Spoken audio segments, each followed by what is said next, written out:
ગુજરાતની અંદર છેલ્લા લાંબા સમયથી બે વાત છે એ ખૂબ ચર્ચામાં છે। એક તો ભાજપને નવા પ્રદેશ પ્રમુખ ક્યારે મળવાના છે અને બીજી વાત કે જે મંત્રીમંડળ છે તેમાં વિસ્તરણ ક્યારે થવાનું છે, એટલે કે જ્યારે પ્રદેશ પ્રમુખ બદલાય તો પછી સંગઠનમાં પણ ફેરફાર આવે। પણ હવે આ બધાની વચ્ચે હવે ગુજરાતના નેતાઓ છે એમને મોટા મોટા નેતાઓ મળી રહ્યા છે, અંદરખાને બેઠકો થઈ રહી છે। રાજકોટમાં પણ આપણે જોયું કે જે કેન્દ્રીય ગૃહમંત્રી અમિત શાહ છે રાજકોટની અંદર ભાજપના જ ઘણા સંતુષ્ટિ અને વિઘ્ન સંતુષ્ટિ નેતાઓને પણ મળ્યા। એમની સાથે હવે ચર્ચા એ પણ છે કે મુખ્યમંત્રી ભૂપેન્દ્ર પટેલ છે એ વડાપ્રધાન નરેન્દ્ર મોદીને મળવા માટે દિલ્હી પણ જવાના છે। હવે આજે ચર્ચા એ કરવી છે કે ક્યારે મંત્રીમંડળનું વિસ્તરણ થવાનું છે, ભાજપને નવા પ્રદેશ પ્રમુખ મળવાના છે। નમસ્કાર, આપ જોઈ રહ્યા છો નિર્ભય ન્યૂઝ અને હું છું આપની સાથે રિદ્ધિ। ગુજરાતની અંદર જ્યારે વિસાવદરની પેટા ચૂંટણી પૂરી થઈ અને એ પછી આમ આદમી પાર્ટીનો જે પ્રતાપ છે એ ધીમે ધીમે વધી રહ્યો છે, પ્રભાવ વધી રહ્યો છે।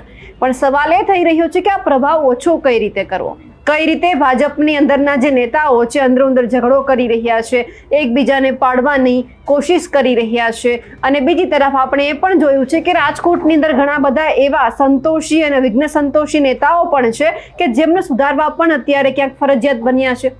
એટલા માટે જૂના જોગીઓને ક્યાંક ફરી એક વખત સક્રિય કરવા પડ્યા, જેમાં અરવિંદ રૈયાણી હોય, ગોવિંદ પટેલ હોય, રામભાઈ મોકરિયા હોય, આ બધાને ફરી એક વખત સક્રિય કરવામાં આવ્યા। કારણ કે રાજકોટમાં છેલ્લા લાંબા સમયથી ચાલી રહ્યું છે કે નવા અને જૂનીના એંધાણથી આપણને દેખાઈ રહ્યા છે। બીજી તરફ આપણે એ પણ જોયું કે ગોપાલ ઇટાલિયાની જે ઇફેક્ટ સૌરાષ્ટ્રમાં વધી રહી છે, એટલે હવે થોડા દિવસ પહેલા આપણે જોયું હતું કે પ્રધાનમંત્રી નરેન્દ્ર મોદી છે તે પણ ભાવનગરની મુલાકાતે આવ્યા હતા।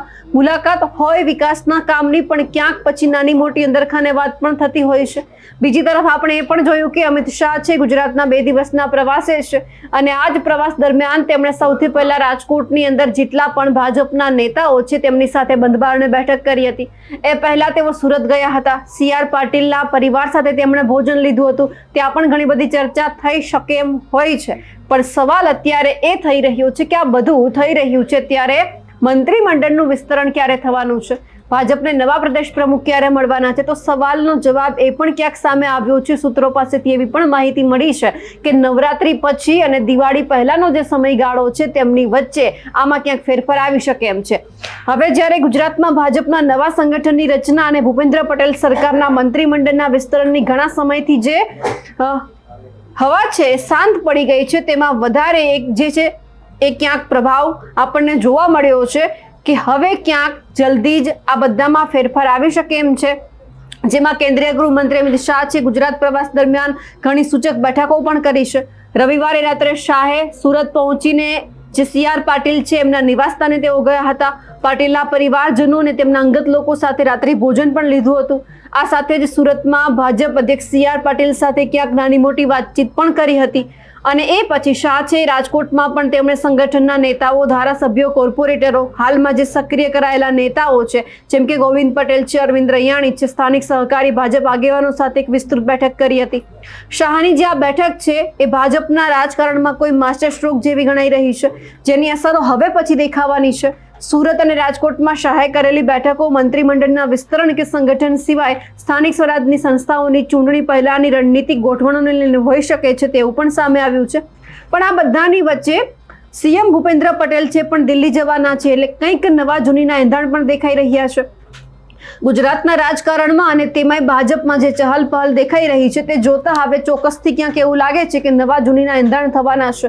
તેમાં પણ મંગળવારે એટલે કે આજનો દિવસ સવારના સ્ટાર્ટઅપના કાર્યક્રમ બાદ મુખ્યમંત્રી ભૂપેન્દ્ર પટેલ છે એ લગભગ દિલ્હી જવા રવાના પણ થઈ ગયા છે તેવી ક્યાંક માહિતી સામે આવી છે। અને આ સાથે જ મુખ્યમંત્રીનો દિલ્હી પ્રવાસ માત્ર ને માત્ર સરકારી બાબતને લઈને છે અને તે બિન રાજકીય છે, તેમ છતાં મંત્રીમંડળનું વિસ્તરણ તેમના દિલ્હી પ્રવાસ બાદ તાબડતોબ તો નહીં પરંતુ નવરાત્રી બાદ અને સંભવત દિવાળી પહેલાના સમયગાળામાં થઈ જાય તેવી પણ માહિતી સામે આવી છે। એટલે કે ભૂપેન્દ્ર પટેલ જ્યારે દિલ્હી ગયા છે તો ક્યાંક મંત્રીમંડળના વિસ્તરણને લઈને ચર્ચા થાય તેવી શક્યતાઓ નથી, પરંતુ તેઓ સરકારી કામકાજને લઈને ગયા છે તેવી વાત સામે આવી છે। અગાઉ અનેકવાર વિસ્તરણ અને ભાજપના સંગઠનને લઈને સમાચારો પણ સામે આવ્યા હતા, પરંતુ તેમાં કોઈ પ્રગતિ જોવા નહોતી મળી। અલબત્ત હવે જ્યારે પાલિકા પંચાયતની ચૂંટણી આવી રહી છે, પહેલા ભાજપ હાઈકમાન્ડ કેટલાક ચોક્કસ નિર્ણય લે તેવી પણ અત્યારે શક્યતાઓ દેખાઈ રહી છે। વર્તમાન મંત્રીમંડળમાંથી લગભગ 7 થી 8 ચહેરા કપાઈને નવા 10 મંત્રીઓ આવી શકે છે। મંત્રીમંડળનું કુલ કદ 23 થી 25ની આસપાસનું હોય તેવું પણ સામે આવ્યું છે. મુખ્યમંત્રી વડાપ્રધાન નરેન્દ્ર મોદી સાથે પોતાના કેબિનેટને લઈને ચર્ચા કરવા દિલ્હી જાય તેવી શક્યતા અત્યારે ખૂબ ઓછી એટલા માટે છે કારણ કે અમિત શાહ હજુ આવતીકાલ દરમિયાન અહીંયા ગુજરાતમાં રોકાવાના છે અને એ પછી તેઓ દિલ્હી જવાના છે. તેમની દિલ્હીમાં ગેરહાજરી હોય અને મોદી અને મુખ્યમંત્રી વચ્ચે જો વિસ્તરણ જેવા વિષય પર ચર્ચા થાય તે નકારાત્મક સંકેતો સૂચવે છે. આ સિવાય હજુ મોદી શનિવારે જ ભાવનગરથી આવીને ગયા ત્યારે પણ મુલાકાત થઈ હતી. તેથી 2 દિવસમાં કોઈ મોટા ફેરફાર પર ચર્ચા કરવા સીએમને દિલ્હી બોલાવાય તેવી સંભાવના નથી. પણ અત્યારે શક્યતા એ છે કે જો તેઓ સરકારી કામને લઈને દિલ્હી ગયા હોય તો પછી ક્યાંક નાના મોટી ચર્ચા પણ થઈ હોય. એટલે કે નવરાત્રી પછી શક્યતા અત્યારે ભરપૂર દેખાઈ રહી છે કે મંત્રીમંડળનું વિસ્તરણ થાય અને ખાસ કરીને સંગઠનનું વિસ્તરણ એટલા માટે પણ મંત્રીમંડળનું કરવું પડે કારણ કે જે રીતે અત્યારે ભાજપના અસંતુષ્ટ નેતાઓ ઘણા બધા અત્યારે મેદાનમાં આવ્યા છે. ઘણાને એવું લાગે છે કે અમારું સાંભળવામાં નથી આવતું. તો બીજી તરફ જે આમ આદમી પાર્ટી ધીમે ધીમે પોતાનો પ્રભાવ છે સૌરાષ્ટ્રથી લઈ અને આગળ હવે ગુજરાતમાં વધારી રહી છે એટલા માટે એમને ઓછો કરવા માટે પણ મંત્રીમંડળનું વિસ્તરણ કરવામાં આવે. જો મંત્રીમંડળનું વિસ્તરણ થાય તો શક્યતા એવી પણ હોય છે તે ઘણાને એવું લાગે કે અમારા કોઈ નવા નેતા મંત્રીમાં આવ્યા છે તો કંઈક નવું ધરમૂળથી ફેરફાર થાય કારણ કે જૂના જોગીઓ સાંભળતા નથી તેવી પણ ઘણી બધી વાત આપણે સાંભળી છે. એટલે ઘણા બધા કાર્યકર્તાઓ એવા છે કે જો એમના નેતાઓને જો કોઈક મંત્રી પદમાં સ્થાન આપવામાં આવે તો ફરી એક વખત જે ભાજપ છે તે ધીમે ધીમે ઉપર આવે. એટલે હવે અત્યારે સવાલ એ થઈ રહ્યો છે કે સૌરાષ્ટ્રની અંદર જે અમિત શાહે કર્યું, જે જયેશ રાદડિયા છે એમણે જે શક્તિ પ્રદર્શન કર્યું અને એ પછી ક્યાંક ફરી એક વખત પટેલ પાવરને ફરી બતાવવા માંગે છે ભાજપ તેવું પણ સામે આવ્યું. ગોપાલ ઇટાલિયાને કારણે જે રીતે અત્યારે એક આખો પવન ફેલાયો છે વિસાવદરવાળી તેમને ક્યાંક ઓછું કરવા માંગે છે. નેતાઓ જે અંદરો અંદર ઝઘડો કરી રહ્યા છે, જો કોઈ નવા નેતાઓ આવે તો આ બધું ધીમે ધીમે શાંત થાય તેવું પણ અત્યારે ક્યાંક સામે આવ્યું છે. એટલે કે જે આમ આદમી પાર્ટીનો પ્રભાવ વધી રહ્યો છે તેમને ઓછો કરવા માટે પણ હવે મંત્રીમંડળનું જે વિસ્તરણ થાય એટલે શક્યતાઓ દેખાઈ રહી છે કારણ કે નેતાઓને શાંત કરવા ઉપરથી સ્થાનિક સ્વરાજની ચૂંટણી આવે છે. જો સ્થાનિક સ્વરાજની ચૂંટણી પહેલા મંત્રીમંડળનું જે વિસ્તરણ ના કર્યું, ક્યાંક ભાજપને નવા પ્રદેશ પ્રમુખ ના મળ્યા ગુજરાતના તો પછી સ્થાનિક સ્વરાજની ચૂંટણીમાં જબરદસ્ત અસર થઈ શકે એમ છે કારણ કે અત્યારે ખૂબ એટલે ખૂબ જે ભાજપના નેતાઓ છે નારાજ ચાલી રહ્યા છે. ઘણા બધાને પદ જોતું હોય છે પણ ક્યાંક પદ આપવામાં નથી આવતું એટલા માટે પણ આ બધું ચાલી રહ્યું છે. એટલે હવે ભાજપ છે ધીમે ધીમે પોતાની રણનીતિ બનાવી રહી છે કે આપણે સ્થાનિક સ્વરાજની ચૂંટણીની અંદર જે આ આમ આદમી પાર્ટીની જે ઇફેક્ટ વધારે જોવા મળી રહી છે એમને ઓછી કેમ કરવી, ભાજપના જે અંદરના જે નેતાઓ ઝઘડી રહ્યા છે એમને શાંત કઈ રીતે કરવા, જે ગોપાલ ઇટાલિયાનો વિકલ્પ કોને બનાવવો, જે જૂના જોગીઓને ફરી સક્રિય કરવામાં આવ્યા છે તો તેમને કઈ રીતે આપણે ભાજપને મજબૂત કરવા માટે કામે લગાવવા તે બધી જ ચર્ચા થઈ છે. એટલે કે જે રાજકોટમાં પણ અંદરખાને બેઠક થઈ હતી, જેટલા પણ સંતોષી નેતાઓ છે જેમને કંઈક નથી ગમતું એવા વિઘ્ન સંતોષી નેતાઓને પણ બોલાવવામાં આવ્યા હતા. બધા સાથે અલગ અલગ વાતચીત થઈ છે, બધાને મનાવવાના ક્યાંક પ્રયત્ન થયા હોય. જો આ બધું ભાજપ ન કરે તો ક્યાંક આવનાર સ્થાનિક સ્વરાજની ચૂંટણીમાં ભાજપ છે એમને બહુ મોટો ફટકો પડી શકે એમ છે કારણ કે આમ આદમી પાર્ટી અત્યારે તૈયાર બેઠેલી છે અને ઘણા બધા કોંગ્રેસ ભાજપના જે કાર્યકર્તાઓ ભાજપથી નારાજ ચાલે છે પણ આમ આદમી પાર્ટીમાં જોડાઈ રહ્યા છે. એટલે જે ભાજપ છે એમને બચાવવા માટેનો હવે એક જ રસ્તો છે કે નવા નેતાઓ લઈ આવો, જેથી કરીને જે લોકો કામ અત્યારે નથી કરતા એમને એવું લાગે કે નવા નેતાઓ આવ્યા છે તો અમારું સાંભળશે, અમારી જે વાત છે ઉપર સુધી રજૂઆત કરશે.